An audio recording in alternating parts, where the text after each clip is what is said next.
Olha, eu tenho que te revelar uma coisa. Nesse vídeo eu não vou falar aquilo que você está esperando que eu fale. André, como assim? Ah, então eu vou sair. Bem, fique comigo até o final do vídeo e você vai entender. Só que depois da vinheta.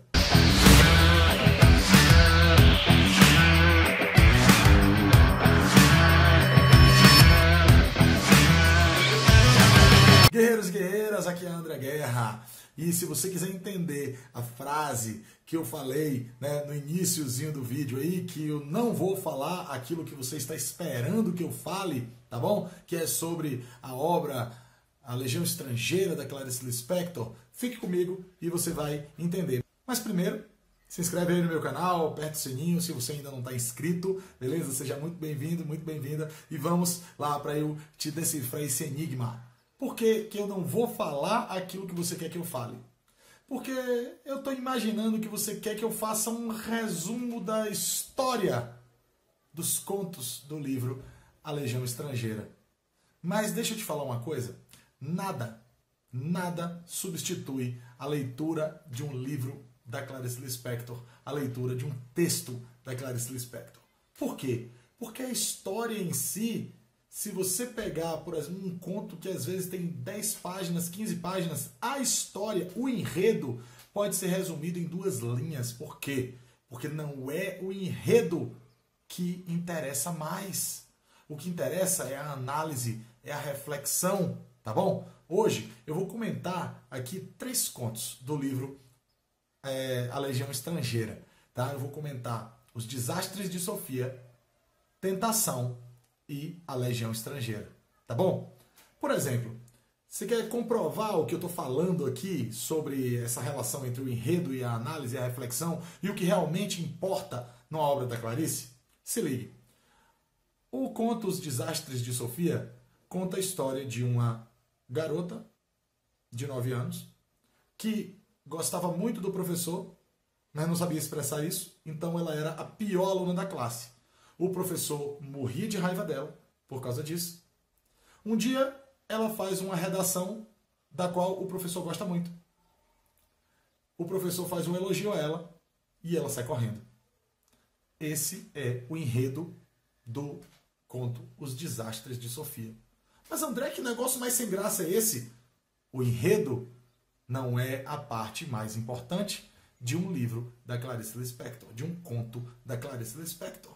E sim as análises que ela faz. Porque quando você lê Os Desastres de Sofia, e deixa eu te falar, se você vai fazer uma prova, tá bom?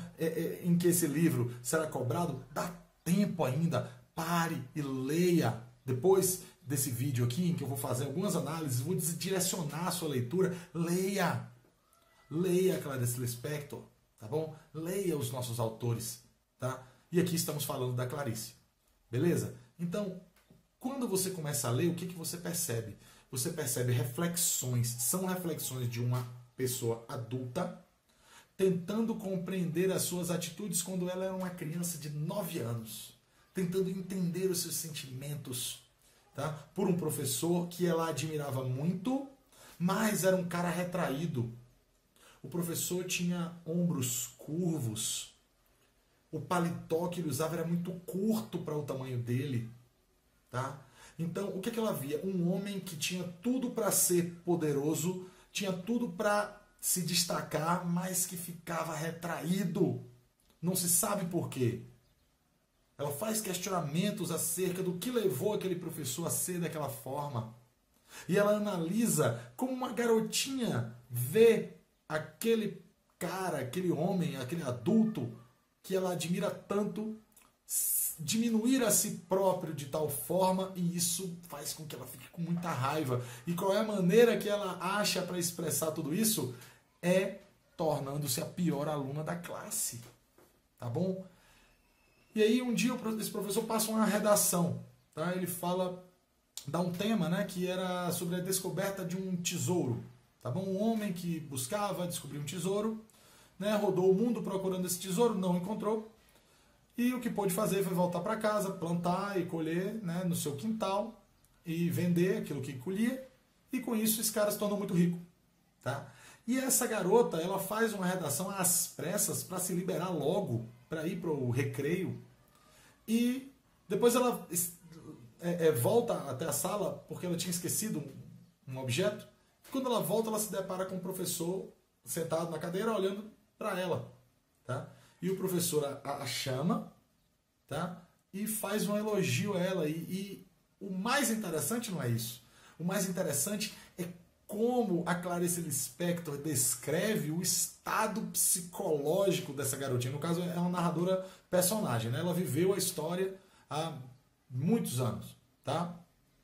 E como ela descreve o estado de espírito, o estado psicológico, como ela sua, ela treme, ela tem medo de como ela pode reagir, ela não sabe como está acontecendo, até que ela consegue se desvencilhar daquilo e sai correndo. Tá? Sai correndo em disparada, é uma escola que fica num parque, tá? E ela sai correndo e se encosta numa árvore, ela vê umas árvores se mexendo e ela se toca. Ela tem um momento de epifania, um insight, um momento de reflexão. Ela percebe que a maneira de ela expressar o amor é fazendo mal às pessoas. Caramba, que profundidade é essa? Quantas pessoas será que não se comportam exatamente dessa maneira hoje? Será que você de repente é assim? Será que eu sou? Sei lá. É esse nível de profundidade. O que a própria Clarice chamava de profundidade de mar. Não é o que está na superfície. Não é a historinha que interessa na obra da Clarice. E sim esse nível de análise. Tá bom? Beleza? Olha um outro conto. Um conto chamado Tentação. É a história de uma garotinha, ruiva, que está sentada numa calçada. E aí passa um bacê, um cachorro ruivo. O pelo dele é ruivo, vermelho. Tá? E esse bacê passa e os dois, a garotinha e o bacê, trocam olhares. E olham-se fixamente nos olhos até que o bacê passa pela garotinha e vai embora sem olhar para trás. E o conto é isso aí. Ah, não, André, não é possível. E você falando que essa é uma das maiores escritoras da literatura brasileira, mas falo com toda certeza, com toda convicção, tá bom? Porque o que interessa não é a historinha, o que interessa é como ela conta, é a reflexão que ela faz. Essa personagem, tá certo? Que é também narradora, já há muito tempo depois, que vai olhar para si mesma e vai falar da dificuldade que ela tem em ser uma ruiva em terra de morenos. Olha só. Então já é a pessoa que se sente diferente. Lembra no primeiro vídeo que eu falei, explicando o título A Legião Estrangeira? Pois é.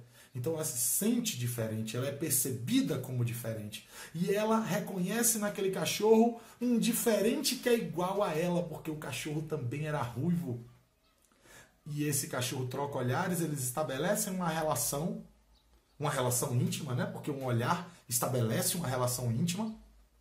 E esse cachorro passa e vai embora sem olhar para trás. E ali ela já está refletindo sobre as perdas que nós temos ao longo da vida, que nós perdemos coisas e pessoas que muitas vezes vão embora sem olhar para trás.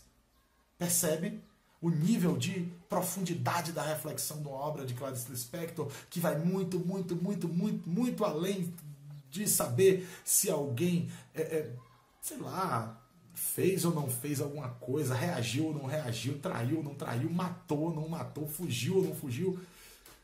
Algumas reflexões são muito mais importantes numa obra literária. E quando a gente fala da Clarice Lispector, esse é o ponto. E aí a gente vai para o conto A Legião Estrangeira, o conto que dá título ao livro. E aí a gente tem uma narradora, que é uma mãe de família, tá certo? Primeiro ela conta a respeito de um pintinho, né? Um animalzinho, um pintinho que a família recebe, tá certo? Então era muito comum antigamente se distribuir nas feiras de animais, distribuir pintinhos, tá certo? Então esse pintinho estava lá, eles colocaram na cozinha. E havia uma garotinha, vizinha dessa narradora, que se chamava Ofélia. Ela era morena, tá? E assim, muito semelhante à feição dos hindus. Tá? Tanto que ela se refere a essa menina algumas vezes como uma princesa hindu. E os pais dessa menina eram muito antipáticos, tá bom? Não eram pessoas muito agradáveis, não gostavam de se relacionar, tá? E aí a Clarice faz muitas reflexões de por que será que eles eram assim, né? Quais são as carências que eles têm para ser dessa forma? E aí essa garotinha, ela todos os dias vai até a casa dessa mulher, tá? Que não se denomina, tá bom? Que é a narradora dessa história. E essa menina fica lá e ela dá palpite em tudo. Tá? Tudo ela tem uma opinião, tudo ela diz que está certo, ou que está errado, ou que está de mais, ou que está de menos. Tá?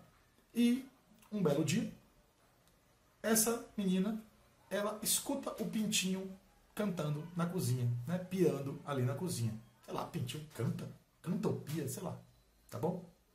E aí ela para, estática. Tá?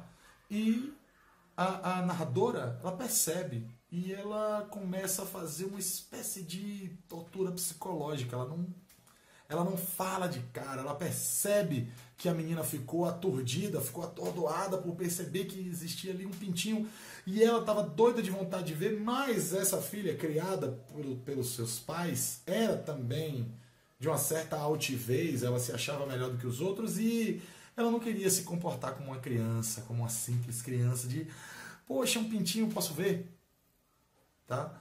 E aí, até que a narradora cede e fala, é um pintinho, você quer ir ver? Pode ver.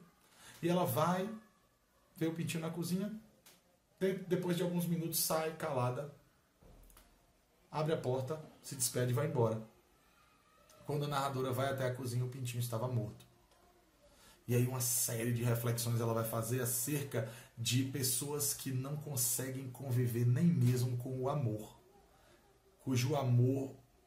Cuja personalidade é tão intensa que até no amor a pessoa mata, esmaga, destrói. Tá bom? Olha que nível de reflexão. Tá? A história em si é o quê? Uma menina que matou um pintinho? Não é isso que interessa, né? O que interessa nesse conto são as reflexões que essa narradora faz de como ela se incomoda pela presença da menina, da maneira como a menina é, e que muitas vezes a menina sabe coisas que ela não sabe, e como ela não consegue lidar com a antipatia da menina e colocar simplesmente um limite naquela relação, mas ela sente falta da menina quando a menina não vai, uma menina que a incomoda tanto. Não tem como chegar na profundidade sem observar, sem fazer a leitura da obra. E o que eu te recomendo é leia Clarice Lispector, tá bom? Essa foi a nossa aula, espero que eu tenha contribuído aqui para a sua leitura do livro A Legião Estrangeira da Clarice Lispector. Tamo junto na batalha, até o próximo vídeo. Se você gostou desse vídeo e você quer ter acesso a mais vídeos, mais aulas, mais conteúdo sobre língua portuguesa, inscreva-se aqui no meu canal, tem aí um botão inscreva-se em algum lugar da tela do seu celular ou do seu computador, tá? E me acompanhe também nas redes sociais. Eu estou no Instagram, @Prof. André Guerra, tem uma fanpage no Facebook, Professor André Guerra, e se você quiser participar de uma lista de transmissão para a qual eu mando dicas exclusivas, é só você me mandar uma mensagem no WhatsApp que está aparecendo aí na tela. Valeu? Tamo junto na batalha!